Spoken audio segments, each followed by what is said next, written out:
Impostor syndrome. Always feeling like you're not good enough? This is a syndrome that might not be all bad, since being oriented towards others pays off and helps build relationships. Even many successful people harbor what is commonly called impostor syndrome, a sense of being secretly unworthy and not as capable as others think. People who are suffering from imposter syndrome are not pretending to be someone else, but rather doubt their abilities and feel like a fraud. It disproportionately affects high achievers who find it difficult to accept their accomplishments. First described by psychologists in 1978, it is often assumed to be a debilitating problem for people in their careers. But research by a Massachusetts Institute of Technology scholar suggests this is not universally true. In workplace settings, at least, those harboring imposter thoughts tend to compensate for their perceived shortcomings by being good team players with strong social skills, and they are often recognized as such by their employers. People who have workplace imposter thoughts become more other-oriented as a result of having these thoughts, says Basima Tufik, an assistant professor at the MIT Sloan School of Management and author of a new paper detailing her findings. As they become more other-oriented, they get evaluated as being higher in interpersonal effectiveness. Importantly, across her studies, she does not find that this interpersonal upside comes at the expense of performance. Tufik's research suggests we should rethink some of our assumptions about imposter thoughts and their dynamics. For example, the idea that having these thoughts at work is always going to be bad for you may not be entirely true, she observes.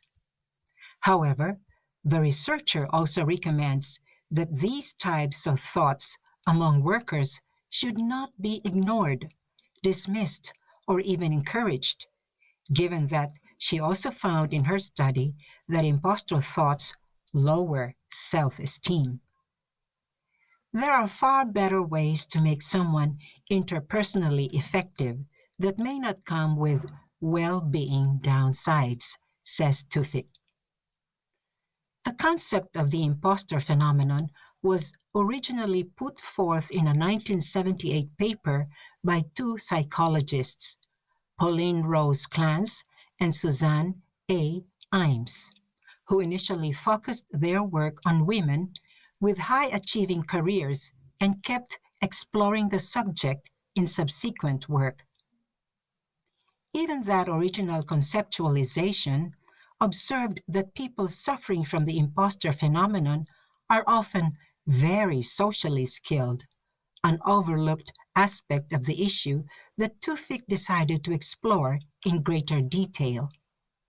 Her research includes fieldwork in firms, as well as experiments to pinpoint the consequences of what she terms workplace imposter thoughts, both in causal and correlational terms. For instance, Tufik surveyed employees at an investment management firm to see which of them harbored workplace imposter thoughts while collecting employee evaluations from their supervisors. Those employees with more imposter-type thoughts were seen by their employers as working more effectively with their colleagues, with no drawbacks in their overall productivity.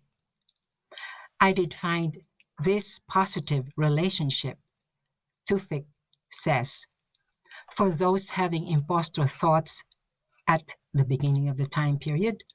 2 months later, their supervisors rated them as more interpersonally effective. Tufik then examined a physician training program and repeated the process of surveying trainees who were honing their skills through practice interactions with patients. Similarly, those who more frequently reported workplace imposter thoughts were the ones who connected best with patients. What I found is again this positive relationship. Those physicians in training with more imposter thoughts were rated by their patients as more interpersonally effective. They were more empathetic, they listened better, and they elicited information well, Tufik notes.